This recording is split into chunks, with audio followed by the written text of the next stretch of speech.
It is just crazy that June is already gone. I just kind of am still in shock. I don't know where June went. I spent the first half of the month in Canada actually on vacation with my family. There was a ton of driving involved, a lot of time on the lake sailing, and just getting to relax. And of course, reading was right on the top of my list of to-dos. So I got a lot of reading done. And then when we got home, I got very little reading done. So basically all the books that I've read this month were read in the first half of this month. The second half of the month, when we got home, we found out that we were playing for a friend's birthday party, which was a ton of fun, but we had to practice every single night, so I got no reading done that week.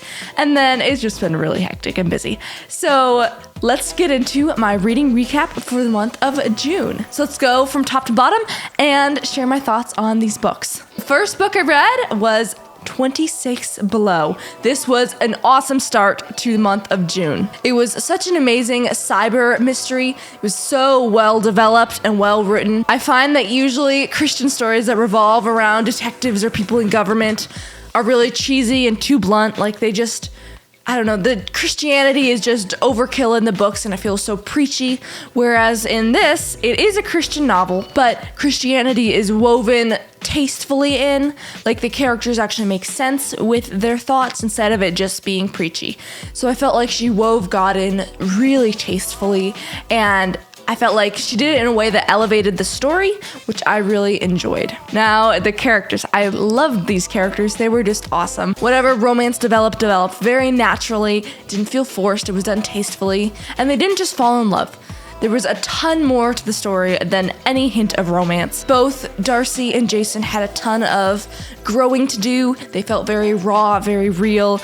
They felt very desperate, good, sympathetic characters that I could root for, but also could relate to because they had struggles of their own, and they weren't goody two-shoes. Now, what really blew me away was the actual cyber attack part. Like, this lady researched so well. I read through some of the acknowledgments, and she had an awesome team behind her, helping her research and giving her different input for actually doing the cyber attack and all of those details. I always find it so cool when people write, like, political thrillers and mysteries like that, because it's just so out of my league. I just don't have that sort of information in my mind. So I always find it really incredible when they pull it off and it feels so believable, and it just shows that they did their research. And this was definitely well researched. The next book I read is When Twilight Breaks. Now, unlike 26 Below, I have no idea what the correlation between the title and the story was. Like, 26 Below made sense because they were waiting for it to get to 26 Below when everything bad would happen, whereas when Twilight Breaks, I don't know. That's just really nitpicky, but it was one thing I kept thinking about when I was reading the book. I'm like, I have no idea how the title correlates with the rest of the story. I mean, it's a cool title, but if there was symbolism in the book, it went way over my head. Overall, I felt like the book was decent. It wasn't fast-paced or thrilling. There was a marriage of convenience, which I feel like is a very common trope, especially in World War II fiction, where people are getting married for passports. So that happened in this book. I kind of felt like the stakes varied a lot. Like, she would kind of resolve things and it would almost be there, and then the villains would pop back up. There wasn't a consistent tension that made me feel like I wanted to turn pages and got me really, really excited about the book. I did feel like she did a good job researching it. She did know what she was talking about, but it felt more like she was stating facts than it was immersive. In The German Wife that I read a couple months ago, that is an immersive research. Like, you feel what the character feels, you feel like you're in the world, you feel all the political things that are happening. Whereas with this, it felt a little bit less immersive and more like she was just sharing facts with me. And that might have also been that the main character was an American and they're seeing it from a different perspective than somebody that was living through it as a German who actually endured everything, whereas the American could look from a bigger standpoint because they didn't have to go through everything quite the same. The next book I read is Beneath a Peaceful Moon, another book where the title actually came across. It was a good symbolism, and it was mentioned a couple times. Now, I felt like this had a really interesting perspective, as written from the perspective of an Indigenous woman, and it was written by an Indigenous woman. So I felt like that was a really neat tie together, and it was a different perspective. I'm not used to reading books in this perspective of World War II. So this is World War II, another World War II fiction. I don't know what's up with me in World War II fiction, but this is World War II fiction, but but it doesn't have the same take. Like usually when I'm reading World War II books, it's in Germany or Poland or a Jewish concentration camp, things like that. Whereas I don't usually read many World War II books on the Pacific side. So this was an interesting change of events. It took me a little while to actually figure out that Mary was a spy, especially at the beginning. I didn't feel like that was greatly set up, but that also might have been me not realizing that she was a spy until later. But then that also ties back to I should have been able to pick that up because I was the reader. Anyways, that took a little bit of time for me to get into and figure out that she was actually a spy, and that was Beneath a Peaceful Moon. The next book I read is The Heart's Choice. Now, this is such a beautiful cover. I just love the colors, and the whole scheme of it is so pretty. The book itself, I didn't enjoy it quite as much. It was kind of boring. The actual blurb, the murder mystery part, didn't start until 150 pages in. Once the story picked up, I enjoyed it. It wasn't too bad, but it was relatively predictable. I knew right from the beginning who committed it. It was pretty obvious. And I don't know, I don't need 150 pages of setup. I don't need that much time to get into the characters' heads. I never really cared about the guy who got murdered. So I know that sounds terrible, but as the reader, I never really felt excited about who would win the case. There was never that motivation behind it. Whereas I feel like if they'd made the person that died someone that was interacted with in the story, where the reader could actually feel the heart behind it, and they felt the pain over them dying, and then the justice of wanting the true person who killed them to be found out, I feel like that would have created a bit of a better story. So overall, I don't know, I'm just coming to a point, I think, where I don't like Westerns anymore. And maybe I'm just having a bad taste with that. But I used to read a ton of Jeanette Oke when I was younger. I think I read like every single book that she ever wrote. And I just read a lot of Westerns when I was younger. And I might be outgrowing that phase. I don't know, maybe I just have a bad taste in my mouth after this book. I'm also getting a little bit sick of World War II novels. I've just read a lot of those lately. So the next book was something totally different. Like, really totally different. We were all on the sailboat, and I was reading this, and it was rather painstaking. And my brother was reading Pride and Prejudice, and I don't know, we were just all stuck on the sailboat. It was an evening, and we were just laughing and talking, and it was just me and my siblings, my dad and my grandpa who were staying with us, were going on a walk and talking about discipleship.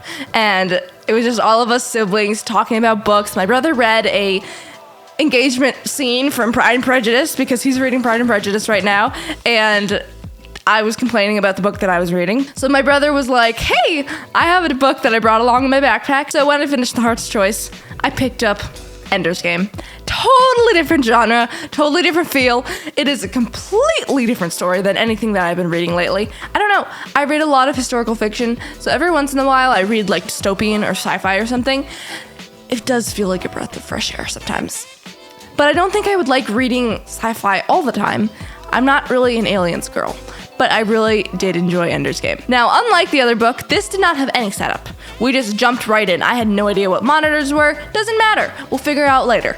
So, I don't know. I just really enjoy it when the book just starts. I don't have to have 150 pages of setup. Okay, sorry. The concept itself was really well thought through, in depth. Everything spacey felt so real and explained. Like they used terms that didn't really make sense to me, which made it feel like it was real terms. No idea if he made all that stuff up because I don't know, he probably did. I don't know. I'm not well versed in sci-fi, so I have no idea what I'm talking about here. The character motivation was there and amazing. Orson Scott Card did a phenomenal job making you feel things. Like, I hurt with Ender, and I hurt for him. I could feel his struggle. I felt like he was pushed into a corner in a way that made him feel forced to play their games. I also really loved Valentine. I felt like she was really well developed and a really sympathetic character, and she kind of felt like the glue that held Ender together, which I really enjoyed. The emotions, especially at the end, reminded me a ton of the Hunger Games, like that feeling of despair, of being pushed into something that you have to do, and the hopelessness connected to it all felt really like the Hunger Games, which I really enjoyed, but the emotions just were there. Like I felt for these characters, and I really enjoyed it. Overall, I loved it. I checked out Speaker from the Dead from the library. It is on hold, and I should pick it up. I was supposed to do that yesterday, and I totally forgot. So I will be picking that up soon, and probably next month I'll be reading a lot of different genres because I'm getting a little sick of historical fiction, and I could use a break. The next book I read, or was supposed to read, is an ebook, and this would be the third time that I have read this book. Wow, this is the third time you've read it in 1 year. It must be phenomenal. No, it means I'm editing. It means that I'm supposed to be submitting this book to an editor in less than a week. And yeah, I want to read it through one last time because I want to check if anything needs to change. But at the same time, I am so sick of this book. Like, I did start reading this book. I read like 3 or 4 chapters, and then I don't know, I can't bring myself to read it again. So I think I might just not. I mean, I don't know how much better it's gonna get for me reading it as an ebook. And I just am ready to send it to an editor and them to send me 12 pages of everything I did wrong. Yes, I'm sick of this book. The next book that I read, that's actually decent, that's not written by me, is Man of Shadow and Mist. The feel of this story is so strong. Like, she encapsulates you in this story. I can feel it. She paints the word pictures beautifully.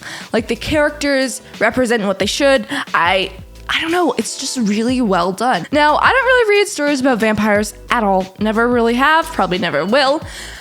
Now, before you go judging this book, it's not about vampires. Okay, it is about vampires, but it's not actually about vampires. It's about a superstitious town that is judgmental and believes that this black-cloaked baronet, who is pale and has a strange disease, is a vampire and is out to kill them all. And the only person who believes that he is not what the villagers say is a stubborn librarian who is determined to get a typewriter and become a secretary and leave the superstitious town. So overall, I really enjoyed this book. It was really well written, really well done. And that was all the books that I read this month. I mean, I can't really say that I read 7 books this month because I gave up on the book that I wrote, but I did read 6 physical books. So that was my reading recap for June. If you read any exciting books this month, please drop them in the comments below, and I'd love to chat with you about them and see if I can add any of them to my to-be-read list. And if you had any question about the book that I read, I'd love to dialogue there and give you some input. So if you enjoyed this video and want to follow along for more, please consider subscribing, and thank you so much for watching. I'll see you next week. Poland, or the Jews and the concentration camps, whereas I sounded really Canadian saying that. I'm getting the accent.